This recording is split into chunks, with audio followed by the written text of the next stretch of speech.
Hello and welcome to Sports Forgotten Heroes, episode number 156, Johnny Mize. Now, Johnny Mize is the answer to one of my all-time favorite baseball trivia questions. Name the only player in the history of Major League Baseball to hit at least 50 home runs in a single season and strike out less than 50 times in that same season. Johnny Mize did that in 1947 with the New York Giants when he hit 51 home runs and struck out only 42 times. Absolutely incredible.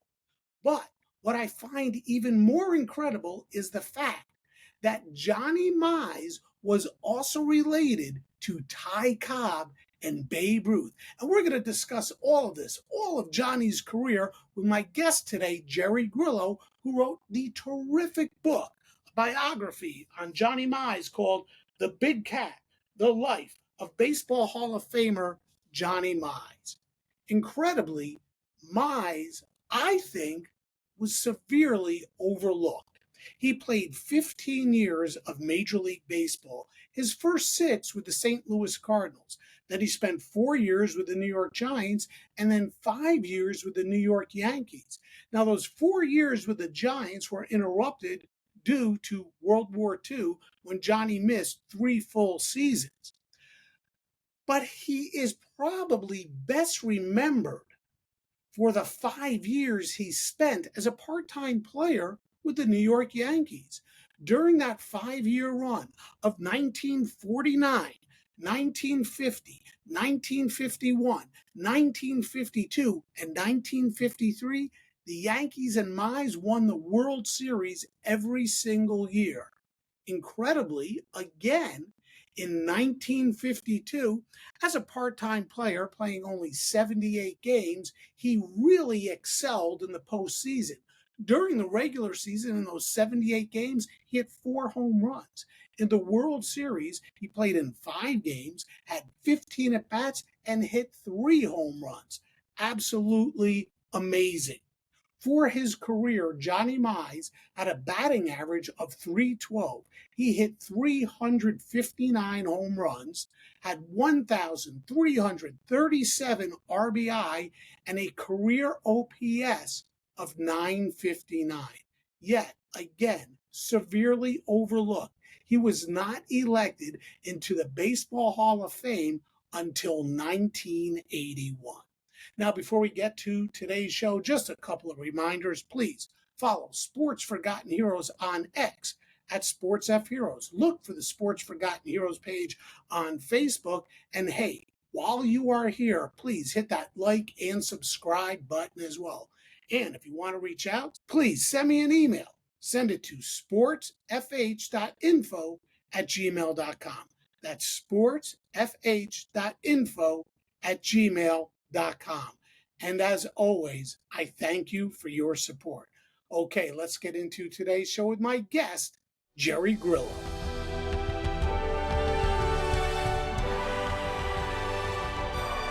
Jerry, welcome to Sports Forgotten Heroes. I am thrilled that you're here. Glad to be here, Warren. Really, really happy. Thanks for having me, man. Absolutely. There is what I consider to be a famous trivia question, which is, name the only player in the history of baseball to hit at least 50 home runs in a season and strike out less than 50 times. Only one player has ever done it, and that is Johnny Mize. Indeed. But that got trumped after I read your book. And one of the most interesting things to me, and we're going to get into a whole bunch of different things, is the fact that Johnny Mize, I never knew this, is related to Ty Cobb and Babe Ruth. That completely blew me away. So I want to start with that. How is he related to Ty Cobb? How is he related to Babe Ruth? And why is that not as popular as it That's a should? great question. Now you hit one of those $1 million questions because I had heard this. Of course, I had done a little research, and actually Johnny wrote about it in his book. One of the reasons it's not widely known, for example, is not many people know that Johnny wrote a book for one thing, and it was called How to Hit. Great title, and it really, I mean, it really did. It was How to Hit. It was very plain spoken, and it was a fairly popular book for its time. Well, in the book, Johnny tells a few personal stories, and one of them is about his cousin Ty Cobb coming to visit him in a locker room after a ball game. And Ty is quite old at this point in his life, and Johnny, I think, is a veteran by now in New York. And he tap on his shoulder, and he turns around, and there's Ty Cobb, probably 50 something, and he says, "Hey, I understand we're cousins, Johnny." And Johnny's like, "I always knew that, but I didn't." This is how shy he was. "I always knew that, but I didn't want to acknowledge it in public until you had said something first." And these are two grown men, and so yeah, he was on his father's side. Ty Cobb and Ty Cobb was sort of a second cousin to Johnny's father, so it sort of made him a second and a half cousin to Johnny. But they were blood kin, as they say. Uh, Babe Ruth is an even more interesting kind of tie-in. Johnny's second cousin or first cousin once removed, Claire Hodgson, grew up actually in the town where close to where I live now, where I'm the editor of the local newspaper, Cleveland, Georgia. And Claire became Mrs. Babe Ruth. That was Babe's second wife in the 20s. And so Johnny, when he became a major leaguer, of course, he would travel to New York first with the Cardinals. Then he was stationed there as a Giant and Yankee. He'd go visit his cousin George, as he called him, cousin George and cousin Claire on their Riverside Drive apartment. So they were quite close. And but it's funny, he didn't make that big a deal out of it, and it wasn't until I think Johnny was chasing Babe Ruth's record the year he hit the 51 homers. That sort of became part of the news, where hey, they're cousins, and Babe would like to see Johnny keep the record in the family, that kind of thing. Did Ty Cobb or Babe Ruth ever, I don't know, take Johnny under their wing, help Johnny? What kind of baseball relationship did Johnny Mize have with both or either? Right. Well, surprisingly, very little. Johnny was very much a self-made kind of ball player. He was from a weird sort of weird in the sense that they were very quiet, stick to themselves kind of family.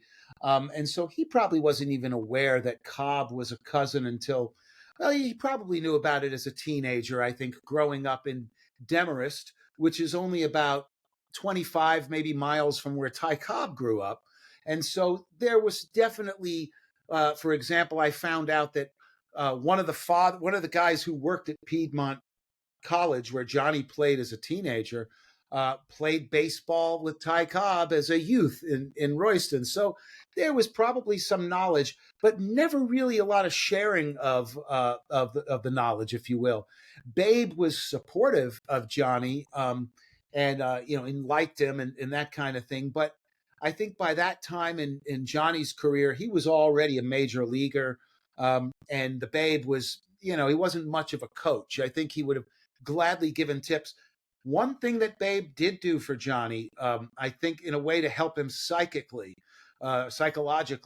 was he gave him one of his bats, and he had this plaque made, which it was like a symbol of Babe's 60 home runs and this kind of thing, and it was to sort of inspire Johnny. This is when Johnny was very young, maybe his first or second year as a major leaguer. And so Babe did that for him, and he wanted to inspire him that way. What was it about, out of all the baseball players there are, obviously many books written about Ty Cobb and Babe Ruth and the legends, the big legends of the game. Not that Johnny's not a legend, he's an underappreciated legend, I think. But what was it about Johnny Mize that struck your fancy and says, you know what, I got to write a book about Johnny Mize? Well, I think he was one of those acquired tastes. He seemed like one of those rare jewels. As you said, a lot of books have been written about Ty Cobb and Babe Ruth.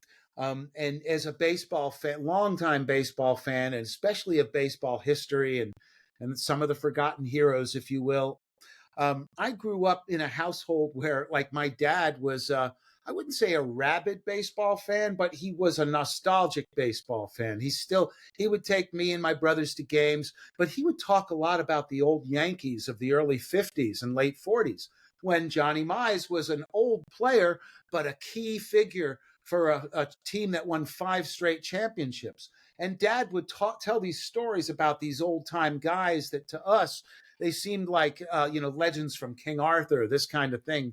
And then fast forward a little bit, dad takes us to a old timer game, and there's Johnny Mize playing as an old man on the ball field, and there's all these superstars there, like guys you reference. You think of these Mickey Mantle, Willie Mays, Stan Musial, and dad was glad to see all these guys from his youth, but he was more excited about seeing Mize because of the fact that he was this sort of rare thing, that jewel that would the old gunfighter. In dad's point of view, he was sort of the old gunfighter that Casey Stengel brought to the Yankees to help the team in the pinch. And thus he was this great pinch hitter as an old man with the Yankees. And so that stayed with me. It didn't feed my interest to write a book about him. What happened is I moved to where I now live, which is Northeast Georgia, and I live about 15 miles from Demarest, the town where Johnny lived and died. And I was the newspaper editor there for a short time in that county, and I met his daughter. Johnny had died, but his daughter was still living in the old house. She introduced herself to me, and we became friends. And after learning a little bit more about her father, the man, after a couple of years, I had even left the newspaper. I asked her if I could write a biography about her dad, and she said she would love that. And so I started working on it, and that's kind of how it led to. It was a combination of this historical knowledge, this nostalgia, and also there hadn't been much written about him. There just wasn't much out there, and I thought he was an underappreciated hero. The more I learned about him and his time and the different adventures he had that were relatively unknown, the more I became fascinated in who this guy was. I think if you're a fan of baseball and you have any appreciation for the history of the game, you know, or at least you've heard of the name Johnny Mize. You might not know much about his game, but you've definitely heard about it. So, to the best of your ability, how would you describe Johnny Mize at the plate? What made him such a dominant hitter? He was the thing that sort of made Johnny Mize a great hitter, and this goes back to when he was a child, growing up a few miles away from here, in a town that was so small, there weren't enough boys to get up a sandlot baseball team, and or a high school team for that matter. There was a local college, and they had a baseball team, but the little kids they found games like tennis easier to play because it only took 2 guys. So that and so this is what I'm getting to. Johnny would get hold of a broken bat from the college. They would give away broken bats to the local kids, and he would practice hitting tennis balls against the side of a building. Instead of using a tennis racket, he would use a baseball bat. He developed an incredible hitting eye by, doing this volley with a bat instead of a tennis racket. Helped his tennis game too. He was a tennis champion as a teenager, but then of course he was quickly became a great hitter when he took up baseball as a kid. Actually, mainly as a teenager. He played a little bit as a 10, 12-year-old, but it wasn't until he was a teenager in the college coach at the local college saw how big he was at 15 and how hard he can hit a baseball with his friends when they were goofing around. He decided to call him out and that's really kind of how it happened. That's how he developed that hitting eye. And then Warren, frankly, he took a scientific approach. He studied pitchers, he studied their habits, very much like a Ted Williams. It's exactly what just came to mind when you said that. I right. The Ted Williams book. What was it? The Science of Hitting with the Science of Hitting. Yeah. Yes, that's I love it. With the chart with the famous. Yeah. You know what? That's an interesting chart. I've looked at it a lot and thought about how it does help describe a little bit of what Mize was like too. I do think Mize wasn't Mize didn't strike out much at all. I mean, he was a guy who, again, he's known for making contact as much as hitting for power. I think that sort of chart that Ted Williams put together would be applicable to a hitter like Mize. He was very disciplined.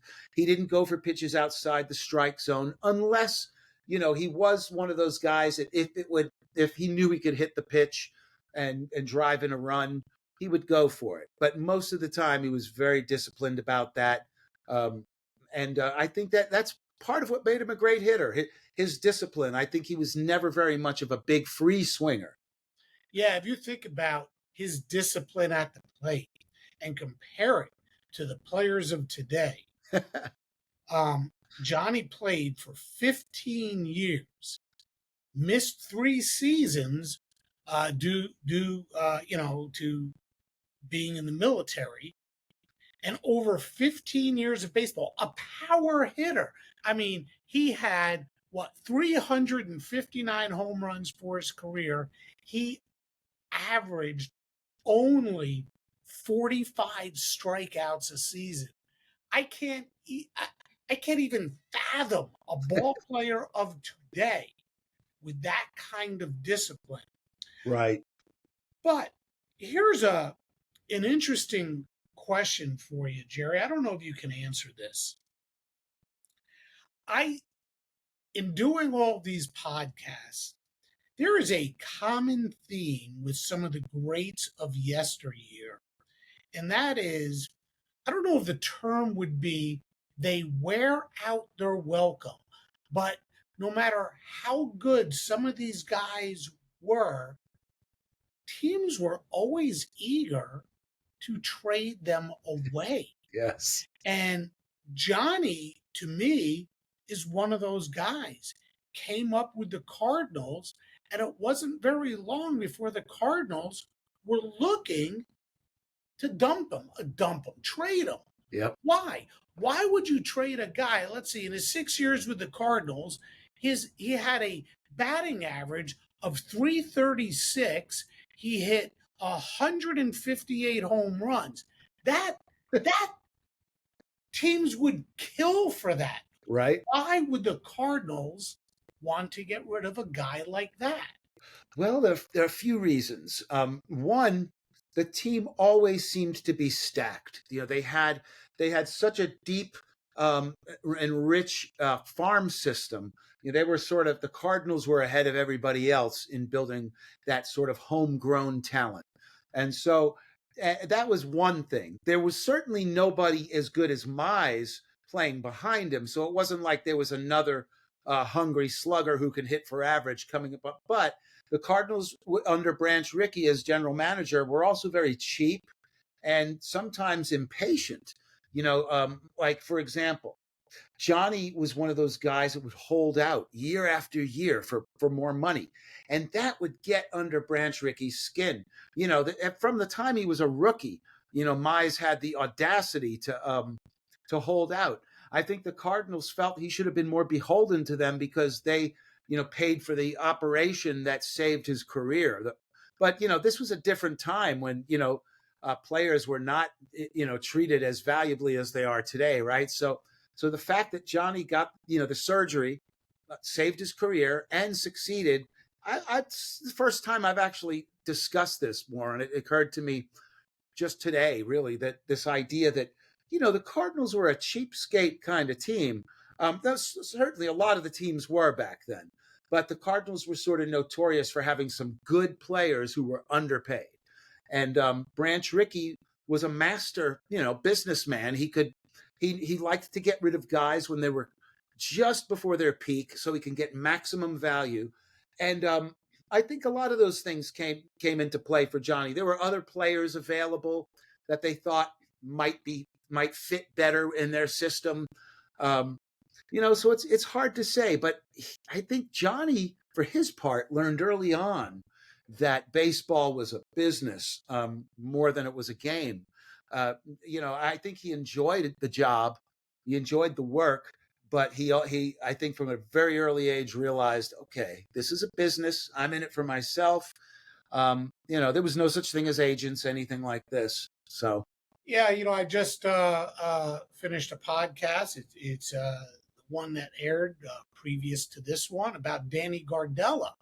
And Gardella did not have the kind of career that Mize had, did not have the cachet that Johnny Mize had. So you're saying here that Johnny would hold out for more, sort of challenging the reserve clause in a way, but for certain players that works because of just how good they were. Danny did it after 2 years and it sort of wrecked his career. Now, interestingly enough, Johnny went from the Cardinals to the New York Giants and, had a phenomenal career. mm-hmm. Gardella went from the Giants to the Cuban League, then to the Cardinals. So in a way, we're talking about two franchises. Yes. Since you did bring it up, talk about the operation. Sure. Johnny had this weird injury, if you will. It was discovered when he pulled a muscle running out I guess it was a double while playing in the minor leagues for Rochester. And so, but on further inspection, the injury didn't go away. So he actually happened to be in Montreal, which was a minor league city at the time, an international league. Rochester was there, and they had a great hospital and some excellent surgeons and doctors who inspected him, and they discovered he had these calcium deposits, this growth on his pelvis, and it's the sort of injury that is more typical in members of the say that the cavalry in the army, guys who ride horses hard and fast over bumpy terrain. Well, it turns out Johnny had done some of that as a kid. That he had, as a kid growing up in the country, he had done some riding, probably over, and this area here is rather bumpy and rocky. I can imagine that had some effect. And also the fact that this was a sort of injury that you occasionally see in young athletes who do a lot of running. And he being a heavy guy, maybe that led to it. And who knows, the chemistry behind this kind of injury, but he developed these calcium deposits, like these pointy, icicles on his bone that were incredibly painful. Every movement was hurting as these tore into his muscle. He lived with this for a while, and then he re-injured himself. They rediscovered this injury a year later, and he laid out for a while, and try to come back, which was not long lasting. And so ultimately, they the Surgeon General at the time, Robert Hyland, he was known as the Surgeon General of baseball. And he was actually the Cardinals team doctor. He was based in St. Louis and used to work on players almost like for free. It was a weird time. It was like an honor for him to work on So Johnny, of course, he got the surgery. I think the Cardinals, for something like this was a first for Hyland. He basically went in there and cleaned out Johnny's pelvis, and the surgery was a success. And so Johnny came back 6 months later. He was in spring training, not even 6 months, maybe 4.5 months later. He was in spring training as a rookie with the Cardinals. And basically it was like his last chance. They were like, well, this is it. Let's see, bring him up to the big club, see how he does. And he responded. And the surgery was a resounding success, because the first few years of Johnny's career, he was pretty speedy. He had a lot of extra base hits, doubles, triples. And it's funny because that was forgotten later. He was remembered as a slow, first baseman, lumbering first baseman later in his career. But early in his career, he was a pretty speedy guy. I mean, 30 doubles, 40 doubles, 34 doubles, 44 doubles. Shucks, he led the National League with 39 in 1941. Mm-hmm. Um, there are players, there have always been players throughout history who have this unique um, ability to hit for average and to hit for power. Obviously, Johnny was one of them. But I think what set him apart was his discipline at the plate. How unusual or how unique was it to have a power hitter like that who could hit for average and not strike out a whole lot? I think that's one of the things that sort of sets him apart in the pantheon. Sets him apart. People like DiMaggio, Yogi Berra, even Ted Williams, Stan Musial, guys who didn't strike out a lot, who were, Berra, Yogi Berra. You've probably done. He's not forgotten. So, but he was ridiculous with his ability to swing at bad pitches and not strike out. But Yeah. Mize, he brought this discipline that was a little bit different in the sense that he approached it like a professor, and in that he not only would study pitchers and take the time to say work on his swing, but he would work on his swing with different size bats, and he would order more bats than anybody else, and he would do it not just to have more bats, but because he knew that some of these were going to work better for him in colder climates, in certain cities, in certain humidity, and so he knew what each of these tools were good for, and that's what made him, I think, unique. I mean, there was certainly, it's interesting. You mentioned guys of today, and of course now it's perfectly acceptable for fellas to strike out 200 times a season. I mean, that's par for the course. But and it's okay. They're like, well, as long as they're doing whatever sabermetric they need to do. But that aside, the guys back then generally didn't strike out as much. But even among those his peers, Johnny was among the better players who could hit for distance and not strike out very much. So he was definitely one of the better guys, just behind Joe DiMaggio, I would say, and even Ibarra. Both of I compare them because if you look at all of their career statistics in terms of home runs and strikeouts, they're somewhat comparable. And you see that, but that was the type of hitter that Johnny was. And that's why it was astounding to me that he was sort of forgotten. People sort of forgot that this guy was dangerous. People in the infield and pitchers didn't forget him. They always knew when he was coming up to the plate. He was one of the more amazing things to me. His first 6 years he plays with the Cardinals. So he hits 329, 364, 337, 349, 314, 317. Comes out with 19 homers his rookie year, 25, 27, 28, 43, 16.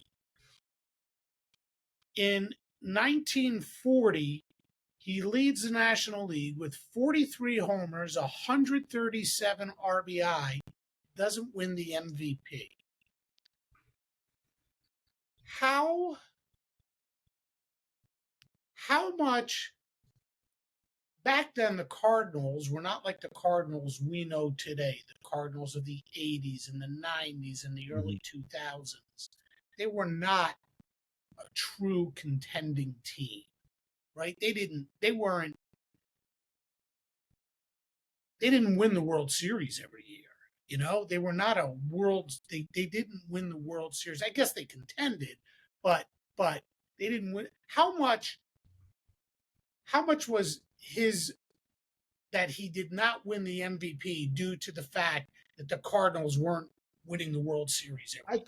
That was a big part of it. I think in those days, most of the time the MVP winner was somebody who was on the pennant winning team or close to the pennant.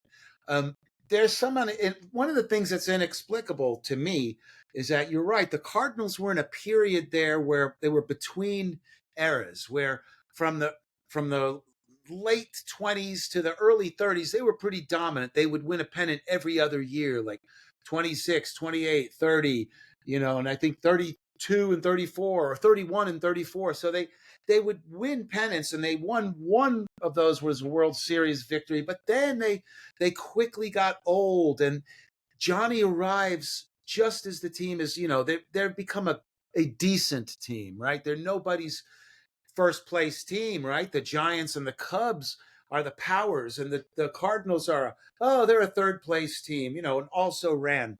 And so he's part of that group of Cardinals that's building for the future, right? They become great again during the war years, during World War II. So he's on those teams that are sort of in that vacuum of, the Cardinals were sort of, oh yeah, they were meh, they were the, Yeah, yeah, they they were the, finished second or third, but they never finished first when no, he. they never finished first, and so they'd finish out of the running. And I think he got a bad rap. I really do. I think that part of it was like, well, look, and here's why I say that, Warren, because he leaves the team. He gets sent to the Giants after 41. And 41 is a turnaround year for the Cardinals. They come really close to winning the pennant. They win 104 games or 102 games. They lose the pennant by a couple of games to a strong Brooklyn Dodgers team. And the pennant comes down to the last few games of the season, and Johnny is hurt a lot of the year. He's really hurt, but he gets blamed. I've even heard one sports writer say he was gold bricking it. Remember that old phrase about somebody who was laying down on the job, and really he was hurt. He was a power hitter whose was one of his fingers was broken, a very painful injury, and then he broke, I think it was his elbow later. But he had these two injuries that slowed him down. And sometimes they were said, if Johnny had been up to full speed, the Cardinals might have caught the Dodgers. And the other complaint that the players had was, well, if Ricky had brought up Stan Musial earlier, who was hitting a ton in the minor leagues, they might have won. So all of these might have beens. All of that to say, Johnny leaves the Cardinals and goes to the Giants. And then the Cardinals wind up winning like 3 pennants over the next 5 years. And they become great again without Johnny Mize. Well, sticking with the MVP conversation here, Yes. the other thing that strikes me is his great year of 1947. 51 home runs, 138 ribbies, bats 302. Let's see, 26 doubles, 2 triples. What is this guy supposed to do? And he finished third in Yes. the MVP behind, who was it? Bob Elliott? Bob Elliott, whose team was Played for only the Boston Braves, yeah. and Ewell Blackwell, who was with the Reds. I don't understand the justification. None. So Blackwell won 20 something games. Yeah. My question is this: was there also something else about Johnny that the writers, the voters, did not like Yes. that prevented him from becoming MVP? I think you're onto something there. Yes. He he had he had few good friends in the press box. That's not to say that they hated him, but he was one sports writer I interviewed who remembered Johnny. Didn't I don't think he covered him.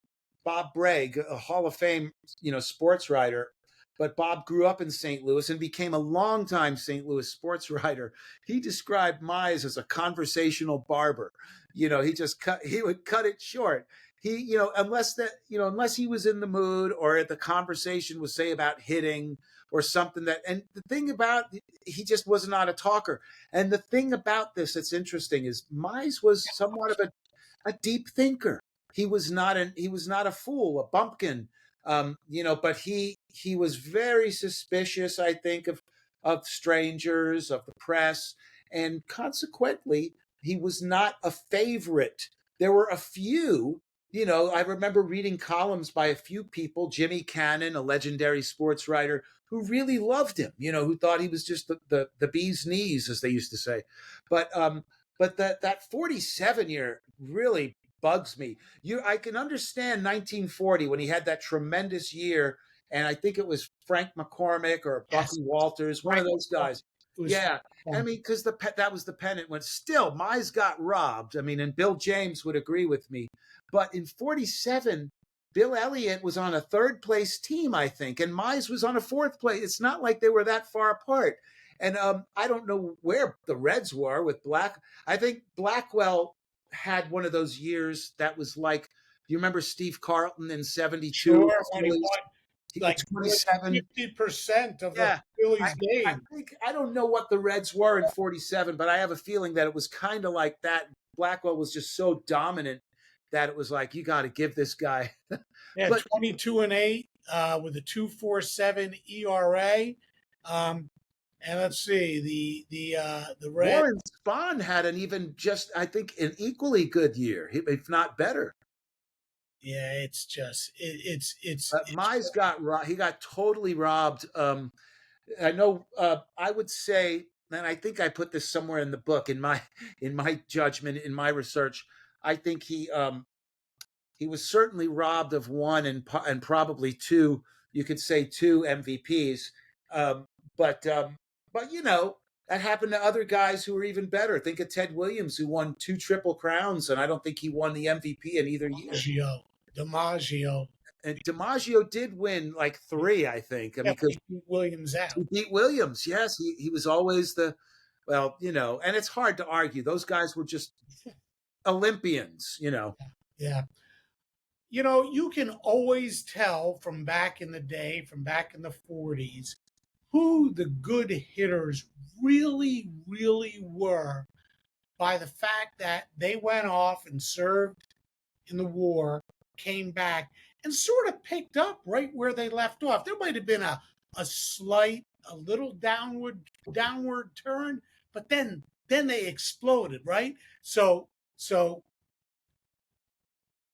the Cardinals trade Johnny Mize. It's just baffling, but I get it. Branch Rickey, you explained all that, unless there were some other underlying reasons for getting rid of him. They trade him to the New York Giants, the baseball Giants, who are, for those who don't know, are now the San Francisco Giants.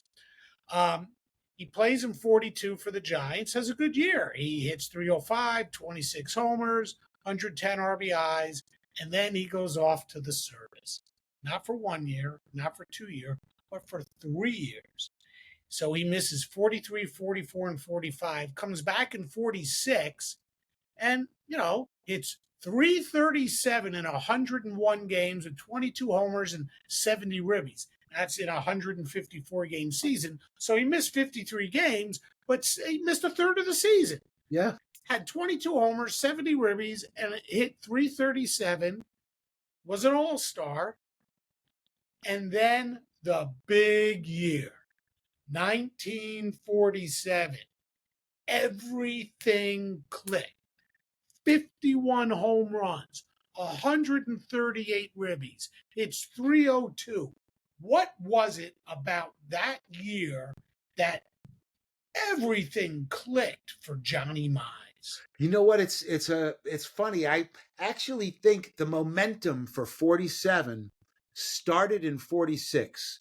And here's why I say that. As you noted, he hit 337. I can't remember what his on base was pretty good that year. He had it. His on base was 437. Oh, Mike, it was one of his 46. best. And he misses a third of the season because of, again, he gets injured a couple of times. But this is why I say it was a momentum builder. Even though he was injured, he was still sort of on this trajectory of, combining power and average. But even though his average was really high that year, it was his power numbers were impressive. He finished 1 home run shy of the home run title. Ralph Kiner won in 46 by one home run. And, Mize would have easily won the home run championship that year. And then 47, as you mentioned, everything seems to click. I think that I do believe it was the natural progression of what he had begun in 46. He was trying to swing a little bit more for power by now. He was getting used to the Polo Grounds.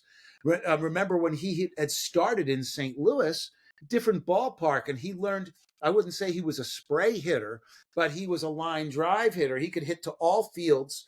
And when he was first sold/traded to the Giants, he was a little bit ambivalent because he used to say that, I wasn't a natural pull hitter. The way he would get out of a slump, for example, was to concentrate on hitting the ball back at the pitcher.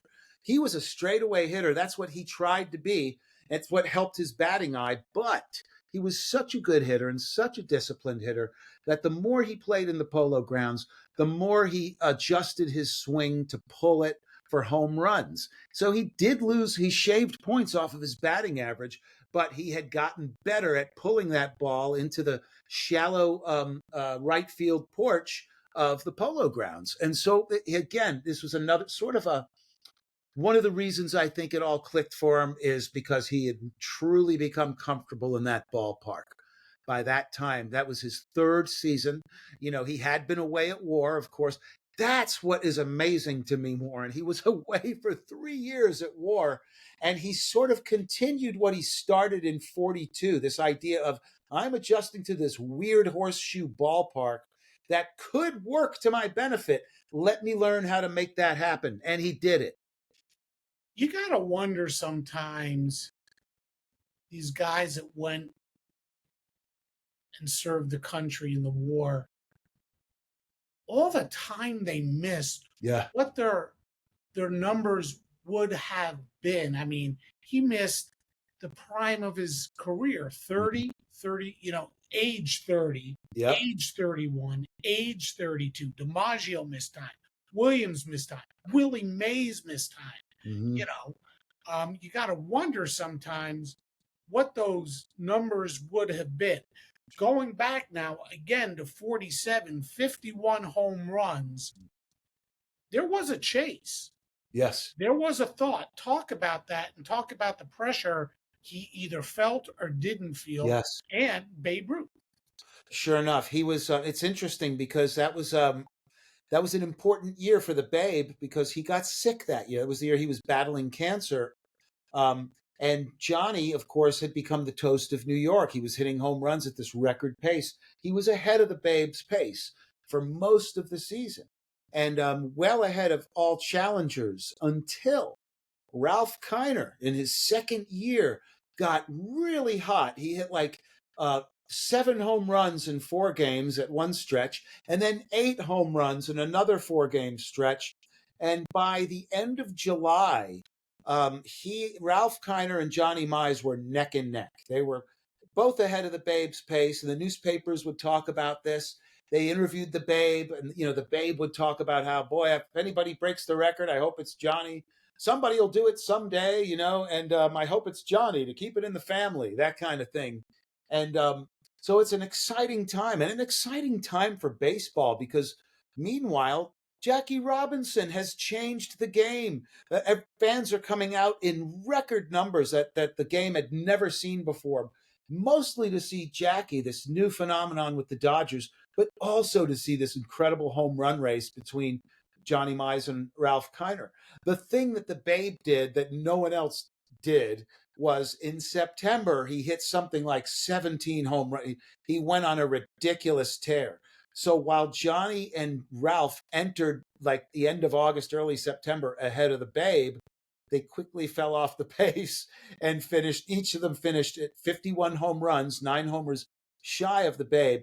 But again, the season was not without its drama. I think there was one game in which Johnny hit, another game in which he hit 3 home runs. One of the things that he was known for doing was hitting 3 home runs. He did 6 times.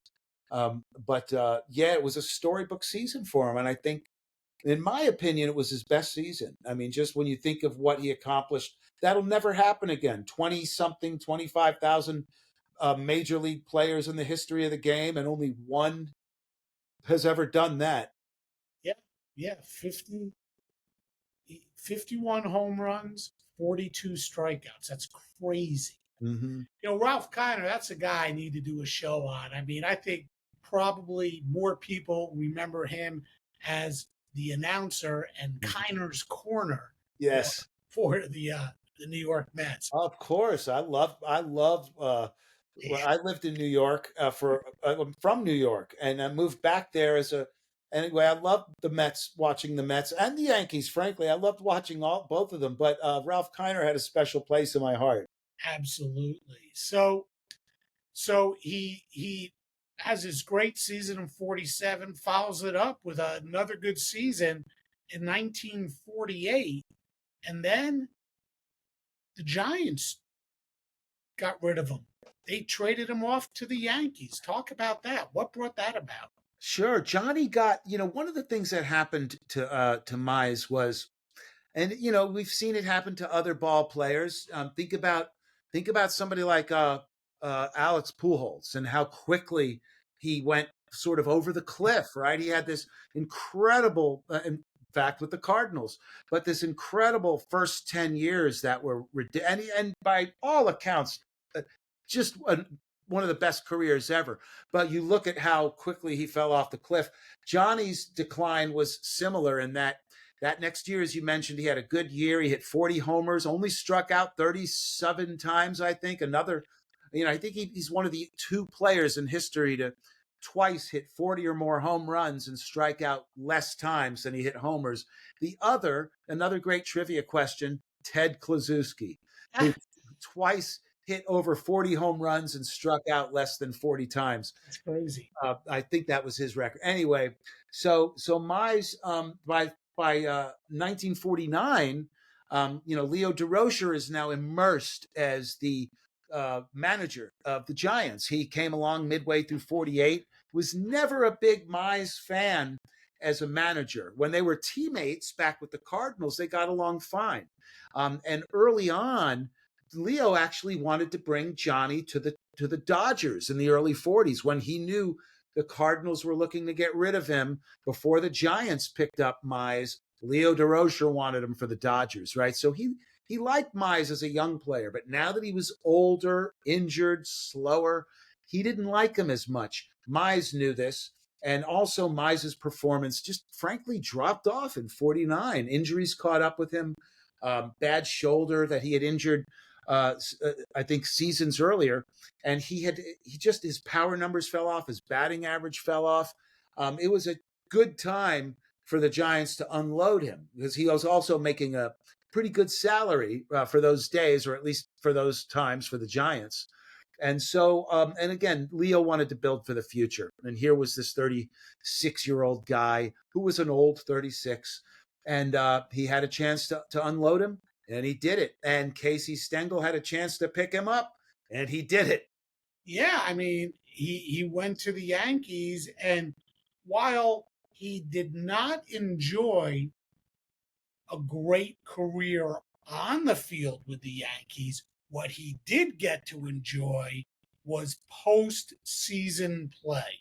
Oh my gosh. Finally, this guy, Johnny Mize, who's had a long and great career, gets to the Yankees, who were the Yankees at that time. He played in the World Series in 49, 50, 51, 52, and 53. And 52, holy cow, what a postseason. 3 home runs, 6 ribbies, only struck out once, in 15 at bats, so he had a 400 batting average. I mean, what a great season or World Series for Johnny Mize. And his regular season, like you said, he sort of was going downhill, but what a resurrection in the World Series. Talk about that. Sure. He fit his role perfectly. He moved into this completely new role. When you think about the first part of his career with the Cardinals and the Giants, he was ostensibly an everyday player. Like if he wasn't injured, he was an everyday player, and he expected that.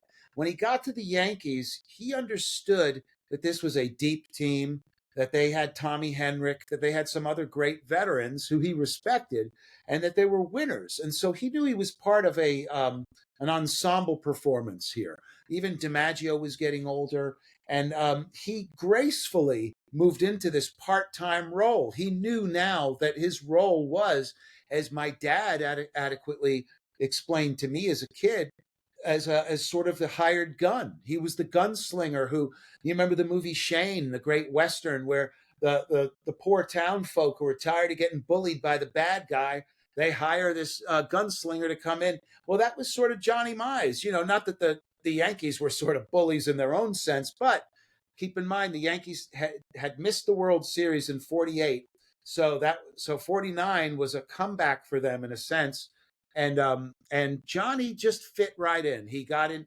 In fact, I think when he looked back on his career, his favorite years were with the Yankees, in no small part because of that postseason action. Extra money, he was a pragmatist, so he was glad to make the extra money, but also the excitement. Think about a guy late in his career who's toiled, tried to win. Now he's playing on. He doesn't have to be, and I think it speaks to who Johnny Mize was. He doesn't have to be the the ringleader. He was never that guy, and I don't think he could have been that guy. He was much better as part of an ensemble in terms of that championship push. And I think he found his stroke. Again, his batting averages weren't great, but when he got his hits, it's like you look at guys who are like this today. You remember Julio Franco, who played Sure. forever, and these guys who got hits at just the right moment. And that became Mize. And what was interesting about 52, I thought, was he hits only 4 home runs that year, and he hits 3 in the World Series. Yeah. Yeah. I ask this of a lot of my guests, if you had to compare Mize to a modern ball player, not just statistically, but in style and presence, who comes to mind?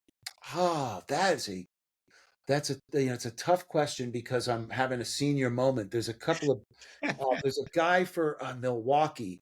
You know who I'm talking about. He's a big fella. He's roly poly. It'll come to me. But he reminds me a little bit of a Mize. But when I think about more recent past, I would say think of a David Ortiz Ah, type of player. When I think of that, David, of course, is gone now for at least 6-7 years, but he's a guy that came to mind when I was doing my research.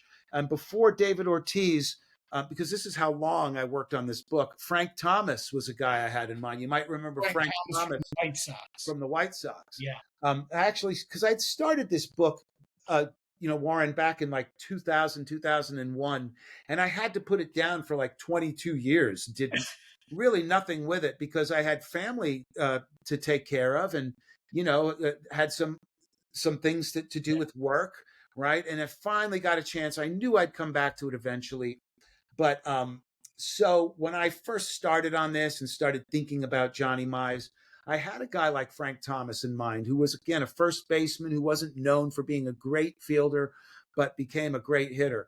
I thought of Edgar Martinez. These were the guys who were still relevant when I started the book, right?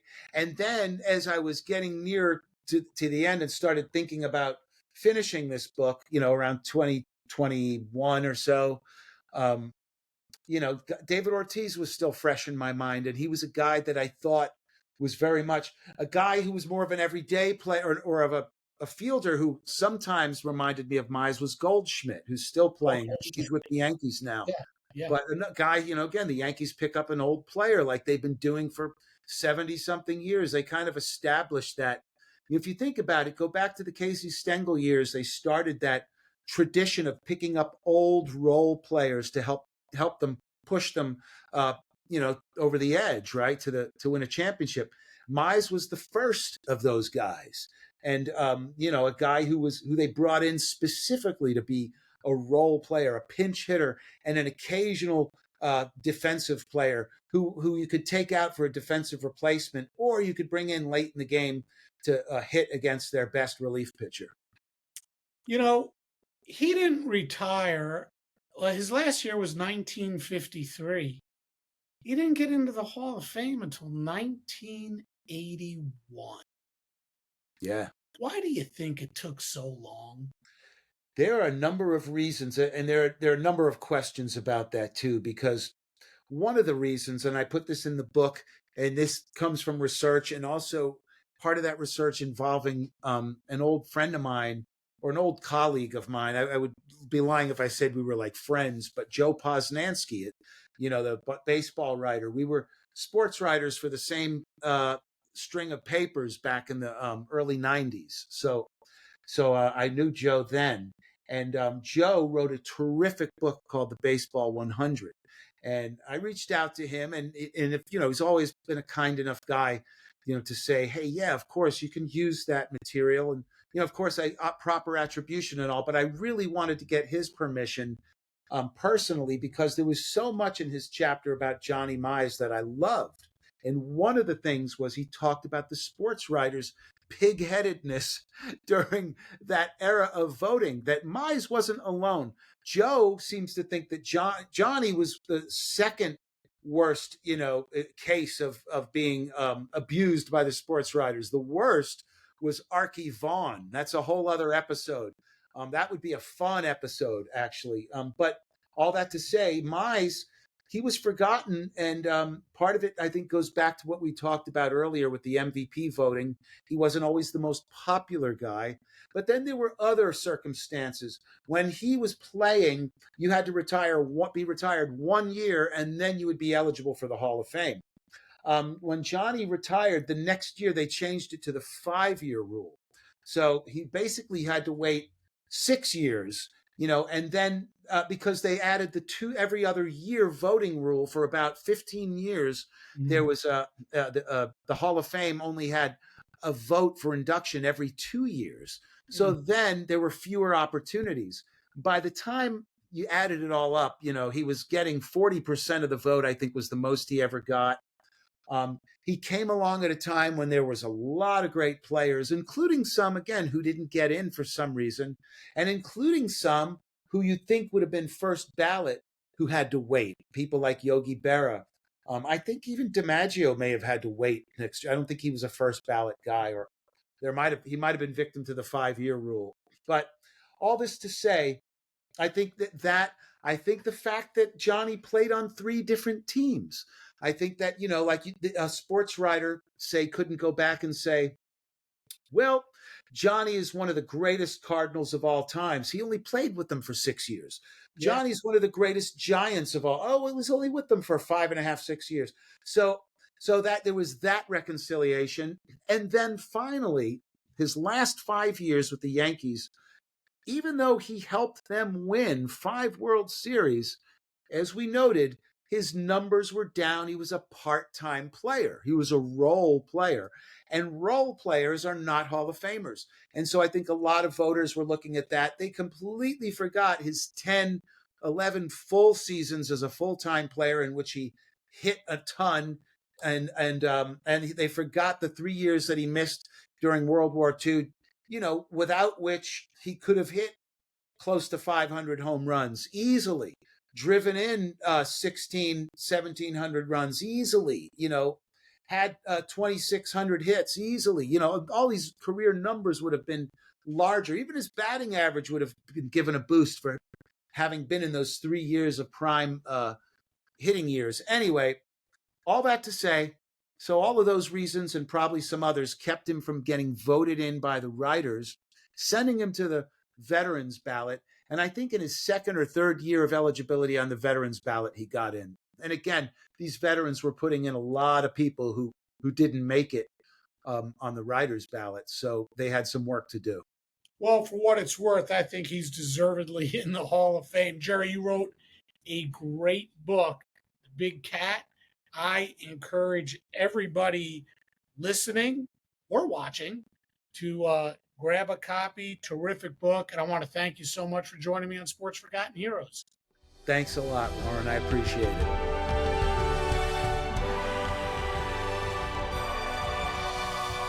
Johnny Mize made a name for himself with the St. Louis Cardinals. His 4 seasons with the New York Giants were also great, but he's probably best known for the 5 years he spent with the New York Yankees, despite the fact that he was only a part-time player with the Bronx Bombers. They won 5 World Series in each of his 5 seasons playing for the Pinstripes. Thanks again to my guest today, Jerry Grillo, and thanks to all of you for watching, and I'll see you next time on Sports Forgotten Heroes.